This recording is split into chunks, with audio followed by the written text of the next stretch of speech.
teoria do alto, nem na depressão, na dificuldade.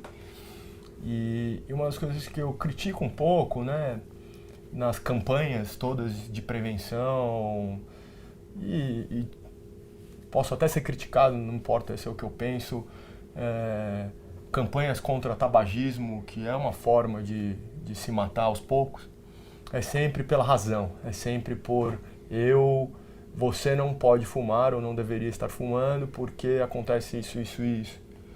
E uma decisão, tanto para quem fuma, é emocional, né? Tá atrelado a acender o cigarro está atrelado a uma emoção. É, e também cometer um ato tão radical quanto buscar tentar tirar a própria vida, não é uma razão, você não está pensando no que vai acontecer, é uma emoção, é se sentir sozinho. Faz sentido isso que eu estou falando? Não, totalmente. Na verdade, eu sempre falo isso quando eu vou dar uma palestra, quando eu vou falar a respeito, que eu creio muito nisso. Comigo foi assim, que todo suicida, ou praticamente todo suicida, não quer se matar, ele quer matar a dor, ele quer matar aquele problema, ele quer matar aquele momento. Ele quer extinguir aquilo que está causando dor. E ele acaba achando que não vivendo mais, ele não vai viver mais aquilo. Mas na verdade não era a primeira, né, a primeira intenção, o primeiro pensamento, a vontade principal, a vontade real. Né? E às vezes, como eu estava te dizendo, um bate-papo já muda isso. Por isso que é muito diferente quando eu vou falar a respeito disso. É diferente quando eu passo estatísticas. Olha, está aumentando em todo mundo. Olha, no Brasil tem tantos isso. E eu dizer, olha, eu sentia isso. Eu senti isso. Eu fiz isso. Eu mudei por isso, né? E Mari, eu quero até fazer um desafio para quem está assistindo. Quem está assistindo, ouvindo até agora, comenta. A vida é maravilhosa, né? Porque a vida é maravilhosa, é ou não é? Sim. E essa dor, e muitas vezes as pessoas devem se sentir sozinhas. Sim. Então, que também tenha, e aí no final até vou pedir para você deixar o seu contato, para entrar em contato, para trocar uma ideia. Como você Sim. falou, às vezes um papo, né, de expor o que está sentindo, o que está sofrendo, pode ser totalmente transformador. E aí Sim. você tem um caso de que você estava dando uma palestra e uma pessoa apareceu. Conta isso pra gente, por favor. Então, foi super, assim, diferente pra mim. Bem impactante também. Eu tinha acabado de sair do hospital. Assim, numa das inúmeras cirurgias que eu tive, eu tinha acabado de sair do hospital e eu fui convidada para estar indo numa igreja, num culto de jovens, para estar falando com jovens. E é daquelas igrejas pentecostais, sabe?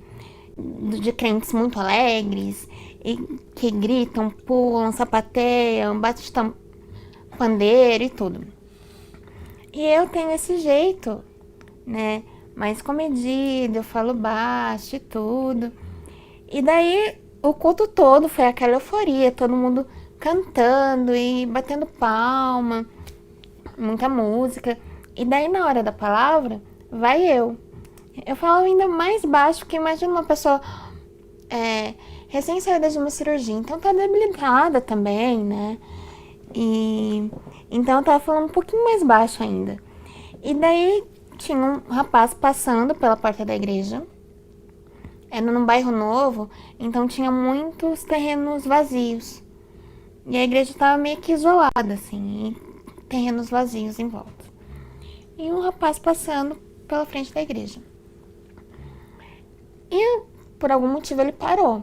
E eu continuei falando. E ele parou lá na porta da igreja e ficou. Eu continuei falando, contei tudo. No final, quando eu tava terminando, ele veio até onde eu estava e jogou um monte de corda, assim, nos meus pés. Eu fiquei sem entender. E eu não sabia se eu continuava falando, se eu parava pra falar com ele. E daí ele pediu o microfone. Ele pediu literalmente o microfone. E ele falou assim, olha, eu tava indo aqui no terreno ao lado me matar. Essas cordas era pra me enforcar na árvore. Porque eu tô ameaçada de morte. Então eu não aguento mais viver assim. Eu sou viciada em drogas. E contou lá as tragédias dele. E falou que ele estava indo se enforcar naquele momento. E ele passa o caminho pro terreno, era a porta da igreja. E ele passando pela porta da igreja, ele se estranhou, porque sempre tem muito barulho, muita gritaria. E tinha alguém falando muito baixo. E isso chamou a atenção, o falar baixo. E daí ele parou para ouvir o que a pessoa estava falando. E eu contei a minha história. E contei como que eu consegui dar ressignificado à minha história. E continuar vivendo e amando viver, mesmo com todas as dificuldades e debilidades que eu conquistei através do ato impensado. E daí ele falou assim, não, se você consegue viver assim, eu também consigo viver da minha forma, né? Então isso para mim foi também muito significativo, porque eu falei assim, olha, se eu não falasse nunca mais sobre isso, se eu, a partir de hoje, voltasse à minha vida administrativa e não falasse mais sobre isso, já tinha valido a pena. Porque uma pessoa desistiu de fazer o que fazia. Maravilhoso.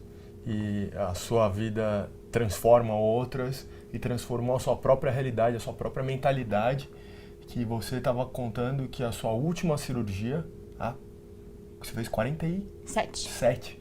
A 47ª cirurgia, a expectativa de pós-cirúrgico era de 6 meses, é isso? Sim. E foram quantos? 10 dias. Ou seja, a vontade, o amor pela vida e de acreditar que vai ficar boa, de 6 meses virou 10 dias. Sim, os médicos ficavam impressionados, porque